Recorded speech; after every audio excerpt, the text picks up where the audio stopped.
If you want to find out what's happening in China, ask people who are in China, not people who used to be in China, because China has changed so much. Incredible changes with poverty alleviation, rural revitalization, incredible infrastructure in the last 5 years. We've got bridges to Hong Kong, we've got high-speed trains. All of this is in the last 5 to 10 years. So anyone who was here in the 1970s, 1980s, 1990s has a completely wrong impression on China. Completely wrong. They don't understand China. The China they knew is not the China of today, and that's the most important thing that I can put across. In Britain, we're doomed. In 1988, China had no motorways at all. And now, 30 years later, it has 84,000 miles of them. That's more than any other country in the world. And they're only just getting into their stride. Since 2011, they've been building 6,000 miles of motorway every year. 6,000 miles a year! It beggars belief, and it's not like the terrain is easy.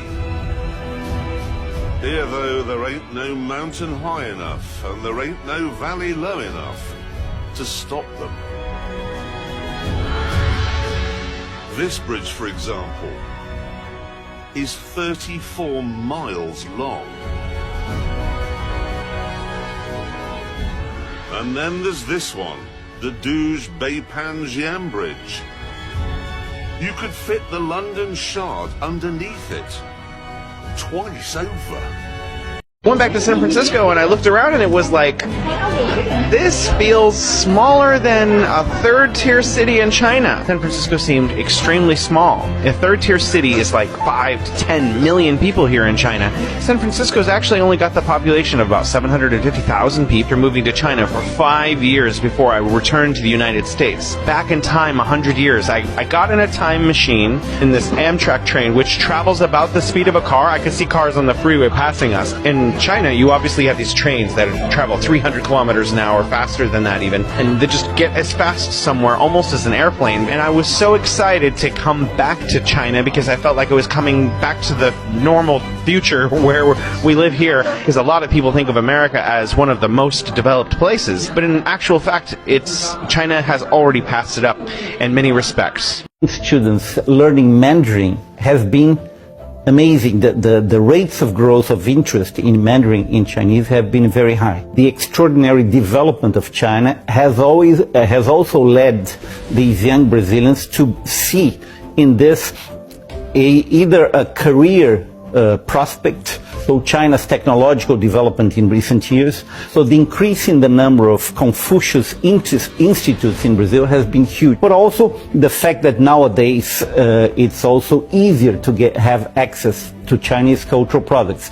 So the development of Chinese movies, the internet, all of these things make it easier. So a lot of Brazilians who in some cases hadn't heard much about China are being exposed and have an interest in learning more about China. The past 2 years in China have been a real learning experience because before coming here I didn't really know that much about the country outside of the stereotypical ways we're so often exposed to new cultures like fast food, cinema, TV shows, this kind of thing. Other than it was, it's a big place with lots of people and a long history.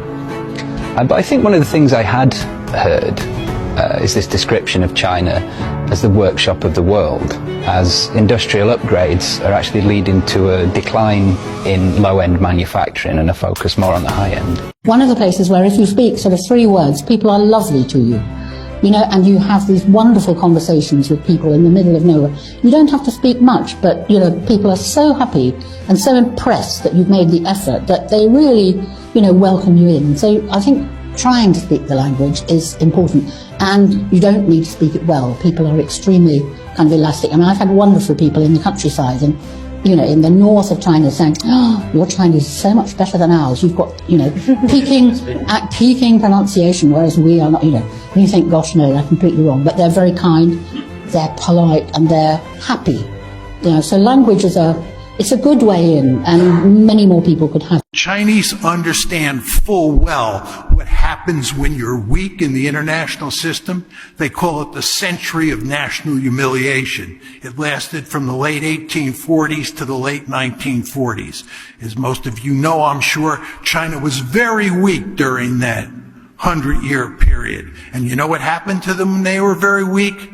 The other great powers in the system, including the United States of America, preyed upon them. They were victimized at every turn.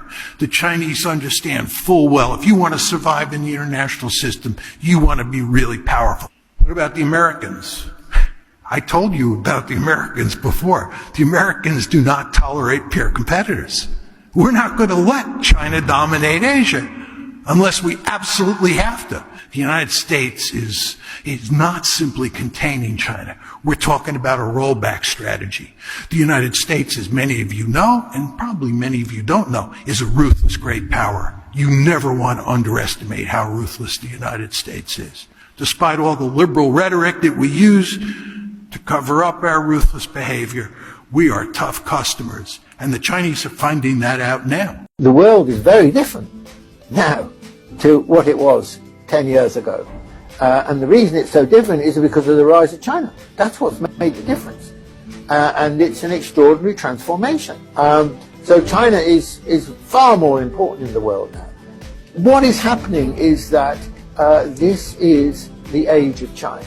This is the age of the rise of China to a position where it becomes more and more important to the world and influential in the world and makes a bigger contribution to the growth of the global economy. As we know, that's been going on for some time, and this will be, and China's simply going to become more and more important, being on the front line of innovation in a lot of areas. So once where, the word about China's economy, it's about innovation, I could perceive of it being an historic moment where people come to see what the strengths of the Chinese system are. I heard an Italian minister who's, I think, the economics minister, and he said, well, I think our approach should be copy and paste. We should copy and paste what the Chinese have done. Now, widely perceived that China's done very well. The scientists have been good.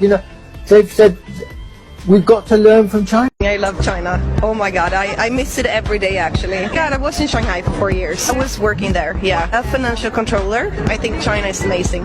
And all the community and all the friends and everything. So about all of your food, the different kind of food that you have in the different kind of areas, like that is such a big difference. The people overall, of course, I would say that Swedish people is a little bit harder to get to know. It takes more time than Chinese people. And I think also that you are more polite than we are.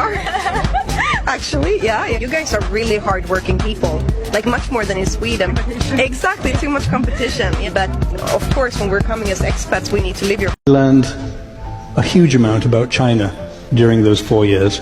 So that's why I decided to stay here in China. I saw an opportunity. China is an enigma. It's a mystery. And frequently, when we don't understand something, unfortunately, we tend to fear it. Few people outside China really understand what China is today. Not to mention what it was 5,000 years ago. The 21st century is going to be China's century. Of that, I have absolutely no doubt.